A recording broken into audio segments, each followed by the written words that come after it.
The ImageCast Evolution ballot scanner is a precinct-based optical scan unit that is used in conjunction with the compatible ballot box to scan, tabulate, and safely store the voted ballots.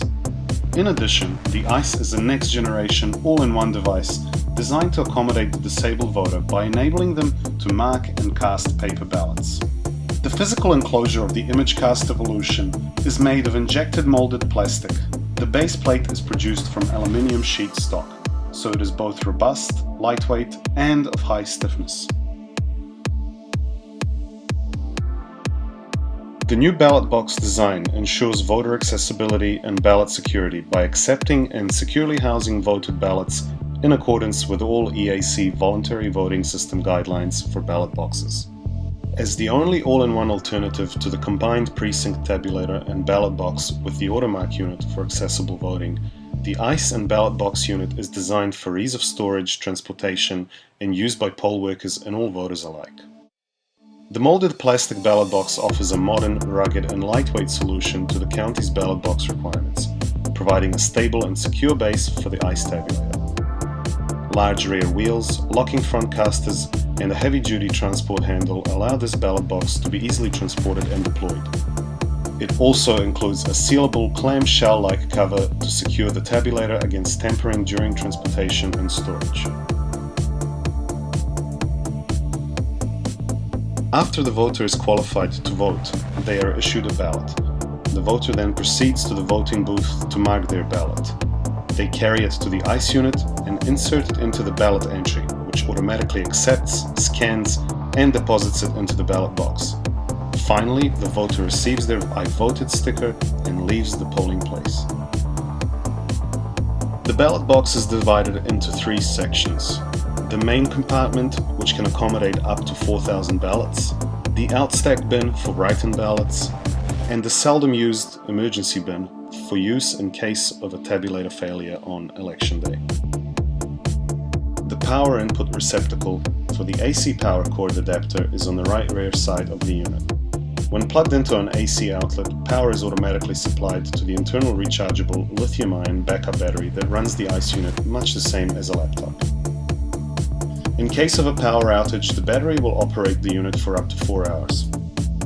Most power outages are of short duration, from a few seconds to several minutes. Since the unit is running on DC power, there is no interruption during those outages. The unit also has an internal surge suppressor to protect against any power surges. The external modem for transmitting unofficial results following the closing of the polls plugs into the modem port located to the right side of the unit.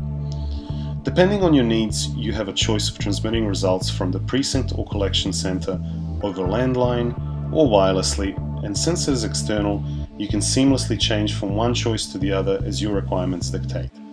This flexibility is not available with scanners that rely on an internal modem. In the top right rear of the ICE unit, you will find the results printer compartment, which can be sealed for security purposes.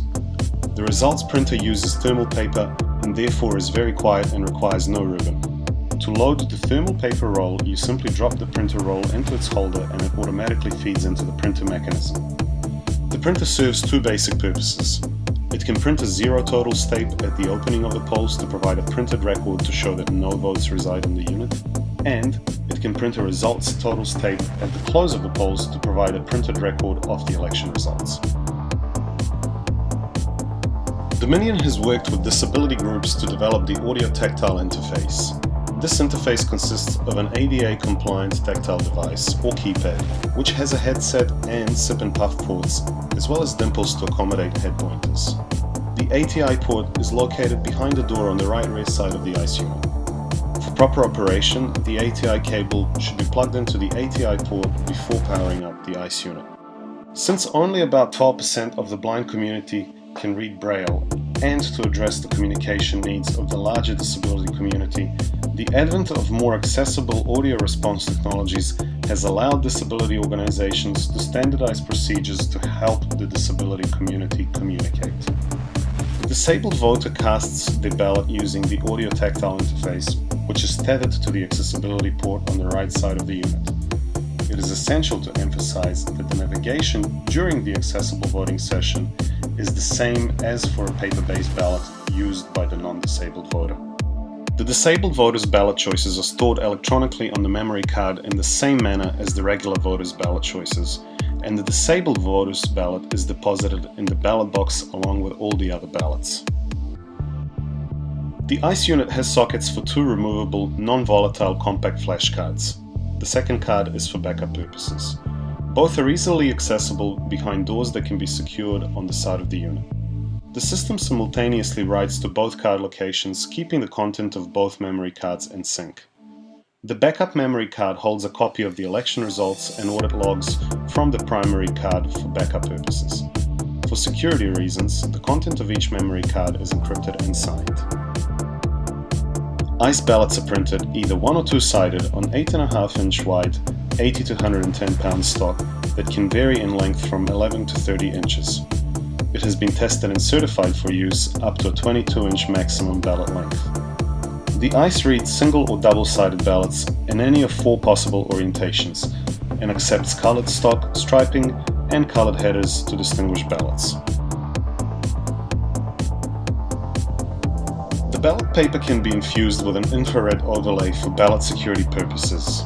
If utilized, a ballot without the infrared overlay will not be recognized as authentic by the ICE scanner. The ICE unit must be plugged into an electrical outlet. Raising the screen powers on the ICE unit and loads the operating system. The touchscreen will respond, prompting the user to insert the security token in order to authenticate election and configuration files. Use the electronic security token to make contact with the security key receiver on the right front side of the unit to authenticate the election files. A login screen requiring a username and password will appear. Enter the username and password. The touchscreen will respond, indicating that a valid security token has been detected and that it is verifying files. Following that, the touchscreen will respond that the security token has been verified. The ICE application menu welcome screen will appear with an open poll button under the main menu. Touching the open poll button will cause the poll management open poll screen to appear with 3 options. Poll status. Press the open button to open the polls. Print zero tape. If you do not wish to print, press the change button. Number of copies to print. Press the change button to adjust the number of copies you wish printed.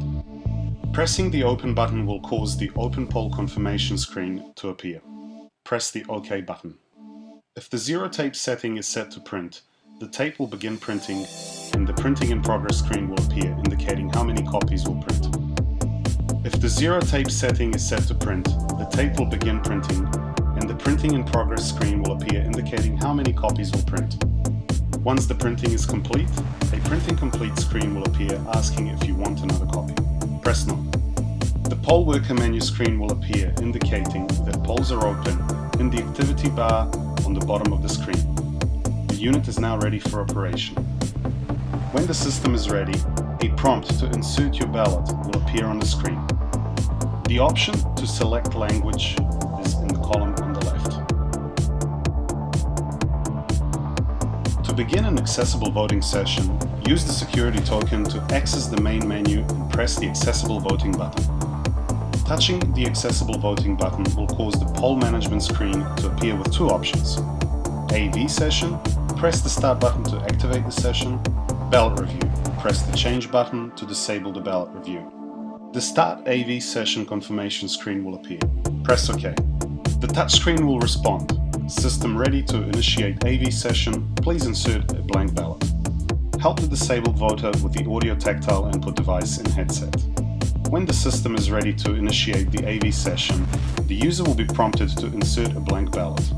Choose a language for any instructions and information that appears on the ballot, such as contests, candidate names, questions, and similar. The input device selection screen will appear. Choose between the ATI input device, the sip and puff input device, or the pedal input device. Choose the ATI device and follow the audio instructions to vote the ballot.